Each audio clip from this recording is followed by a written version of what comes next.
Hello， 大家好，我 A 空好家園盧商，我係 A 空好家園永寧，歡迎大家收睇我哋 A 空好家園嘅頻道嚇。係今日嚟到大華御庭，係唔係拍住宅嘅，拍翻公寓。係，因為呢啲嘅公寓都好買啦。係啊，買一層送一層，一層自己可以住，第二層可以出租，一層租1000蚊。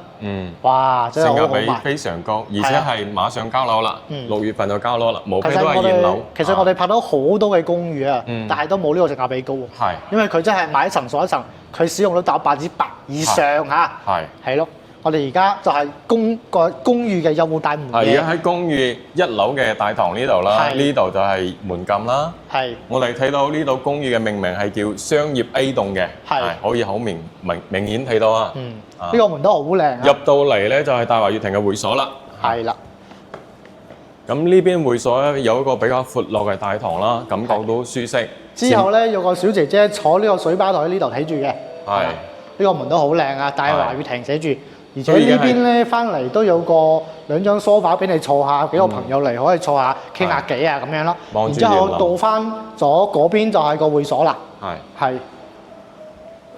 呢邊過嚟咧就係會所，呢個係大堂嚟，公寓嘅大堂啊呢隻。係嘛？酒店式嘅大堂啦。酒店式大堂。係。個電梯口就喺呢邊。係電梯口。我係等你從呢邊上。2梯12戶啊。係。呢個就係大華御庭嘅公寓嘅會所啦，有啲健身設施啦，跑步機啦，運動器材啦，同埋書吧都有嘅。可以坐喺呢度飲下咖啡啊！因為咖啡咧就係大華御庭嘅營銷中心係無限供應嘅，同朋友坐喺呢度飲下咖啡。到時嗰度前台應該都有㗎。係啊，呢度健身會所嚇，坐下。咁相對嚟講咧，配套係多嘅。你睇望住園林跑下步都。而且公寓有個好大嘅亮點做咩咧？整棟睇晒整個園林嘅，比住宅嘅景觀都好靚。因為佢板樓設計啊嘛，一字排開，正望園林景，都係比較稀缺啦。好，我哋而家上去公寓嘅視頻單位拍翻俾大家睇。好，嚟到7樓啊，2個電梯，然之後12房客，都係板樓嘅設計啊。你睇好通透嘅，前面係冇遮擋嘅。電梯大堂都通透。我哋而家過去。走廊都係有採光嘅，因為佢係板樓設計啊嘛。咁呢邊咧都係有採光嘅，同埋正面咧就望園林嘅。咁我哋依家睇翻呢個示範單位，7單位啊，係7號房。係，你睇翻呢個景係冇遮擋㗎。係，翻嚟咧就呢個公寓嘅交標啊，可以咁講。呢個就係交樓標準啦，係7號房。咁佢依家嘅設計咧係複式嘅，呢個係雙鎖匙嘅設計，雙鎖匙最大嘅賣點。咁依家我哋從入門開始睇啦。咁入門呢度咧係一個總嘅大門。係，呢個係共用大門啦。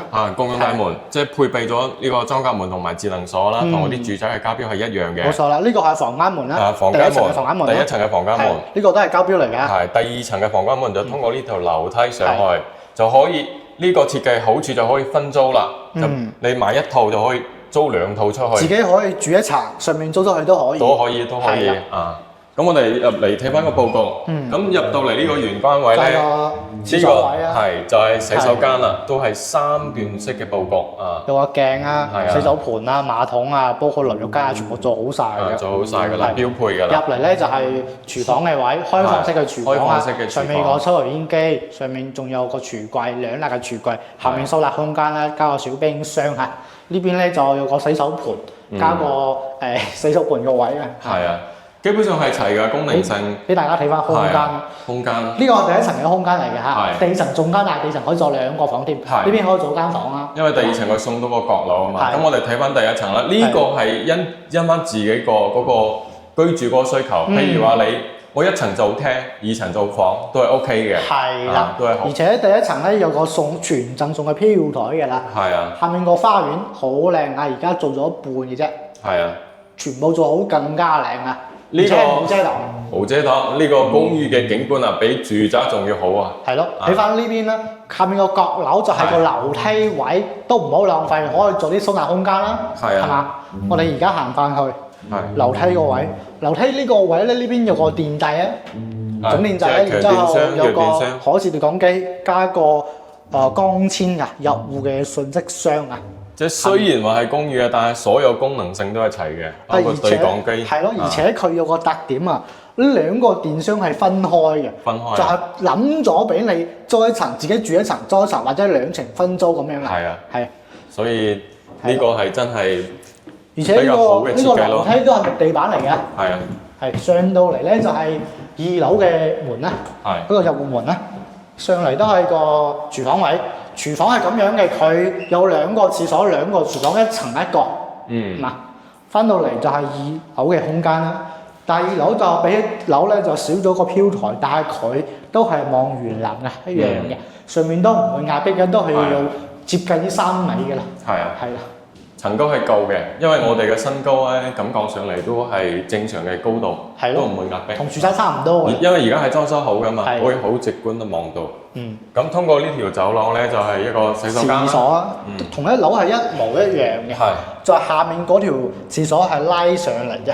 係位都係一樣嘅。係。過嚟呢個閣樓呢個位咧，呢個位就送嘅啦。係啊，接近有5個方，可以做翻個衣帽間啦。如果人多情況下，住嘅人多，衣帽間或者係書房啊，呢個睇翻自己，工作室啊，睇翻自己需求房啊都得嘅。係啊，遊戲房、書房、衣帽間、兒童房都係 OK 嘅。而且呢邊係有窗嘅。係有窗，通風嘅，通風採光都 OK 嘅。可以打開嘅，呢個窗都可以打開，都可以打開翻。係可以打開嘅窗。最主要係總價平呢度。係。總價平。毛坯20萬，大裝修咧28萬，可以賣到嘅啦。裝修標準已經睇咗啦，我哋揀間毛坯俾大家睇翻。好，我哋而家到翻12層啊，1209呢個係完全毛坯嘅狀態啊，俾大家睇翻啊。而家係現樓嘅啦，毛坯嘅話就即買即交嘅。而家即買咗咧，就係如果係存款咧，今日都開手樓嘅。係，因為有啲都已經係裝修緊。係啦，呢個睇翻空間啦，呢個就係廁所啊，嚇。因為佢毛坯，所以冇間嘅嚇，冇間嘅。然之後，如果自己買到毛坯咧，就20萬啦。20萬，如果自己加多9萬都完全可以裝修好啦。而且同發展商嘅裝修完全唔同添，有自己嘅風格啦。根據翻自己嘅設計啦，都可以做個跳高嘅設計都 OK 嘅。加個水晶燈啦，就靚好多㗎啦。或者加個小樓梯上去，因為嗰邊係正中空間啊嘛。加個小樓梯上去，就1樓完全係廳，2樓係住嘅。隔1間房或者係2間房，就好大嘅空間㗎啦，10分之奢華㗎啦。係啊，20萬買間有跳高嘅樓，感覺又好似好有格調喎。係咯，如果唔租嘅情況下，可以咁買咯。如果租嘅話，如果租嘅話，我都建議買翻裝修，因為裝修佢裝修好可以租2層啊嘛。係嘛？即係自住嘅話都可以揀毛坯，根據翻自己嘅設計。所以呢啲產品咧，無論係投資定係自住，都係非常之適合嘅。因為自住嘅情況下，你係有地鐵可回港比較便利嘅。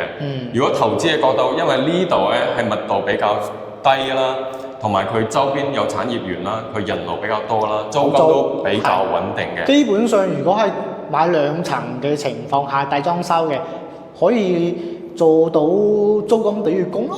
係啊，係嘛？租金抵月供啊，即係2000零蚊。即係你諗下，而家市面上嘅租金係唔會點樣跌嘅，因為租金係同呢啲工資水平啊、呢個人口有關啊嘛。但係樓價而家係最低嘅低。咁樣回報率高咗咯。係啊，嗰個回報率就高咗啦。唔係話時時都有咁平嘅公寓啊！我哋以前同樓商喺惠州買公寓，都要60-70萬一間。你諗嗰時43平方，然之後買到60萬一間。係，就喺惠州龍豐嘅。而且有一層㗎，做平層㗎啦。我哋10幾年嗰陣時，嗰時得一層60幾萬，依家20幾萬都有可以上車。租金冇變化喎。係咯。咁如果對於我哋大華公寓有興趣嘅，馬上可以聯絡我哋，因為依家貨量唔多啦，得返20套。674-00605，我哋下期再見，拜拜。